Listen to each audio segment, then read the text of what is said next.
जय हिंद बच्चों आज मैं आपको अशोककालीन स्तंभों के विषय में आगे बताऊंगी। अशोककालीन स्तंभों में विशेष रूप से उल्लेखनीय है बसाड़ सिंह शीर्ष स्तंभ, संकिशा गज शीर्ष स्तंभ, उसके बाद रंपुरवा का वृषभ शीर्ष स्तंभ, फिर लौरिया नंदनगढ़ का सिंह शीर्ष स्तंभ, रंपुरवा का सिंह शीर्ष स्तंभ और सांची चतुरसिंह शीर्ष स्तंभ के साथ सारनाथ चतुरसिंह स्तंभ। ये बहुत ही महत्वपूर्ण सिंह स्तंभ हैं जो अशोककालीन, ठीक है। अब अशोक स्तंभ वास्तु तथा तक्षण दोनों ही दृष्टियों से अनुपम है। जो वास्तु और तक्षण, वास्तुकला और तक्षण कला की दोनों ही दृष्टियों से बहुत ही अनुपम है और वे सभी स्तंभ अपने आप में पूर्ण स्वतंत्र तथा बिना किसी सहारे के खुले आकाश के नीचे खड़े। ये बहुत महत्वपूर्ण बात है कि बिना किसी सहारे के आकाश के नीचे स्वतंत्र रूप से खड़े हैं, धरती में स्थापित हैं, स्वतंत्र रूप से खड़े हैं, बिना कोई सहारा लिए हुए, बिना किसी सपोर्ट के। ये अशोककालीन स्तंभों की प्रमुख विशेषता है। अशोककालीन स्तंभ चुनार के बलुए पत्थर से निर्मित हैं। चुनार जो मिर्जापुर के पास है। ऐसा लगता है कि चुनार में स्तंभों के निर्माण का कारखाना रहा होगा। विद्वानों का ऐसा विचार है कि चुनार में स्तंभ निर्माण करने का कोई कारखाना, कोई फैक्ट्री रही होगी जहाँ पर स्तंभ निर्माण किए जाते थे। और इसकी स्तंभों की लंबाई 35 से 50 फीट तथा प्रत्येक का वजन 50 टन है। ये स्तंभ जो है वो लंबाई में 35 से 50 फीट लंबे हैं और वजन में 50 टन वजनी है उनका वजन। स्तंभ शीर्षों में सारनाथ के स्तंभ का सिंह शीर्ष सर्वोत्तम है। उसका लॉयन कैपिटल जो है सारनाथ का, सारनाथ संग्रहालय में संरक्षित है और आप ज़रूर उसे देखिए। सारनाथ संग्रहालय में लैंड कैपिटल जो बहुत ही सर्वोत्कृष्ट है, इसके फलक पर 4 सजीव सिंह पीठ से पीठ सटाए हुए तथा चारों दिशाओं की ओर मुंह किए हुए दृढ़तापूर्वक बैठे। ऐसा लगता है कि जैसे ये सिंह अभी बोल देंगे, बिल्कुल सजीव प्रतीत होते हैं। 4 सिंह पीठ से पीठ सटाए हुए और दृढ़तापूर्वक बैठे हुए अंकित हैं, इनको बनाया गया है। सिंहों के तने हुए शरीर की मांसपेशियां, लहलहाते हुए केश तथा गठीले अंग प्रत्यंग अत्यंत सूक्ष्मता एवं चतुरता के साथ निर्मित किया गया है। ये बहुत महत्वपूर्ण है कि सिंहों के जो केश हैं वो लहराते हुए हैं, बदन, उनका शरीर एकदम गठीला निर्मित है और मांसपेशियां सुडौल हैं और इनका अंग प्रत्यंग एकदम सूक्ष्मता के साथ निर्मित किया गया है। ये चक्रवर्ती सम्राट अशोक की शक्ति के प्रतीक है। ये 4 सिंह चारों दिशाओं में सम्राट अशोक की शक्ति का प्रतीक है कि चक्रवर्ती सम्राट अशोक ने चारों दिशाओं में अपनी विजय पताका फहरा दी है। चारों दिशाओं में उसकी विजय स्थापित हो गई है। तो उसने अपने विजय के प्रतीक स्वरूप, फल स्वरूप 4 सिंह शीर्षों की स्थापना की जो स्तंभ पर अंकित है। और इनसे चारों दिशाओं में उसके राज्य तथा धर्म के प्रचार की सूचना भी मिलती है, अथवा इन्हें शाक्य सिंह बुद्ध की शक्ति का प्रतीक भी माना जा सकता है, जो जन्मना चक्रवर्ती थे। शाक्य सिंह जो है वो शक्ति क्या है? शाक्य सिंह शक्ति भगवान बुद्ध को कहा गया है। भगवान बुद्ध शाक्य परिवार के थे और सम्राट अशोक भगवान बुद्ध का बहुत बड़ा भक्त था और अशोक ने बौद्ध धर्म के प्रचार प्रसार के लिए बहुत ही महत्वपूर्ण कार्य किया। देश विदेश में प्रचारक भेजे और भारत में 4 सिंहों की स्थापना जो स्तंभ के ऊपर कराई है, उससे विद्वानों ने एक और अनुमान लगाया है कि यह भगवान बुद्ध जो शाक्य परिवार के थे, तो जो जन्म से ही चक्रवर्ती सम्राट थे, तो उनकी शक्ति को और बुद्ध के प्रभाव को सर्वत्र बताने के लिए ये 4 सिंहों की स्थापना स्तंभ के ऊपर की गई। ठीक है, तो जो सिंहों के मस्तक पर महाधर्म चक्र स्थापित था, जिसमें मूलतः 32 तीलियां थीं, और ये महाधर्म चक्र स्थापित था सिंहों के ऊपर।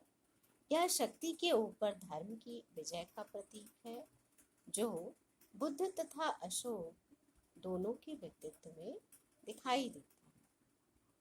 ये सिंहों के ऊपर धर्म चक्र का अंकन शक्ति के ऊपर धर्म की विजय का प्रतीक है। शक्ति के आगे धर्म ही है जो सर्वत्र प्रसारित है। अशोक भी कलिंग युद्ध के बाद उसका हृदय परिवर्तन हो जाता है और वह धम्म नीति को अपना लेता है, युद्ध नीति को छोड़ देता है और सर्वत्र धम्म नीति का प्रचार प्रसार करता है। यह इसका महान हृदय परिवर्तन और बुद्ध धर्म को प्रचार प्रसार करने के लिए उसने महत्वपूर्ण कार्य किए।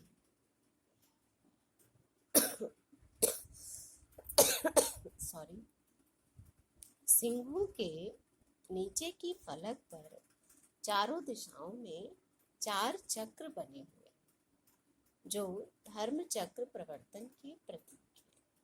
इसी पर 4 पशुओं, गज, हाथी, अश्व, घोड़ा, बैल तथा सिंह, इन 4 पशुओं की आकृतियां उत्कीर्ण हैं, जिन्हें चलती हुई अवस्था में दिखाया गया है।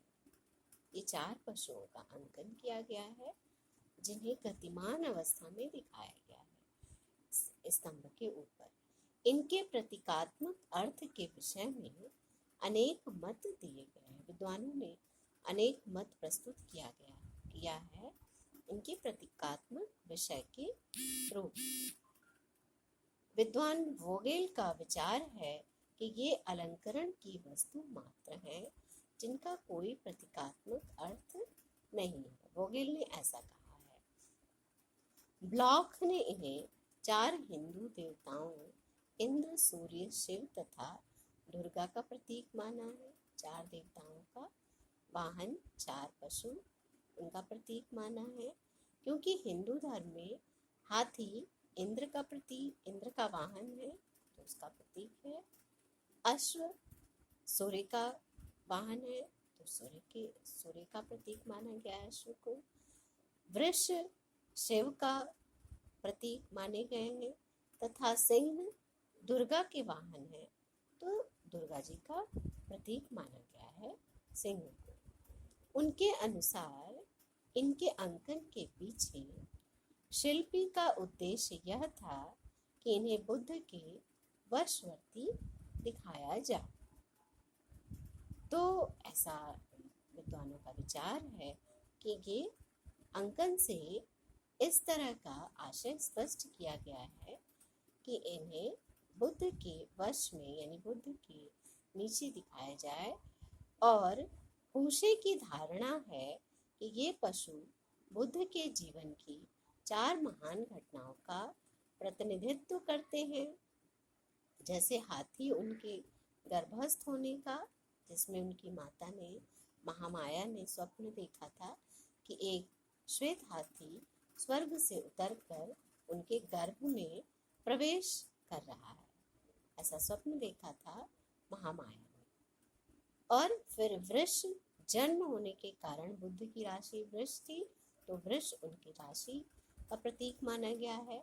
अश्व गृह त्याग का प्रतीक माना गया है, तथा सिंह बुद्ध का प्रतीक माना गया है, जो स्वयं में शाक्य थे, सिंह थे। तो सिंह उनके कुल का प्रतीक माना गया है, जो चक्रवर्ती शाक्य कुल के थे। किंतु वीएस अग्रवाल की मान्यता है, डॉक्टर वासुदेव शरण अग्रवाल की मान्यता है कि इन पशुओं को किसी संकीर्ण दायरे में सीमित करना उचित नहीं है। इन पशुओं को किसी सीमित दायरे में उनको बांधना, संकीर्ण करना उचित नहीं है, क्योंकि इनकी परंपरा सिंधु घाटी से लेकर 19वीं शती तक मिलती है।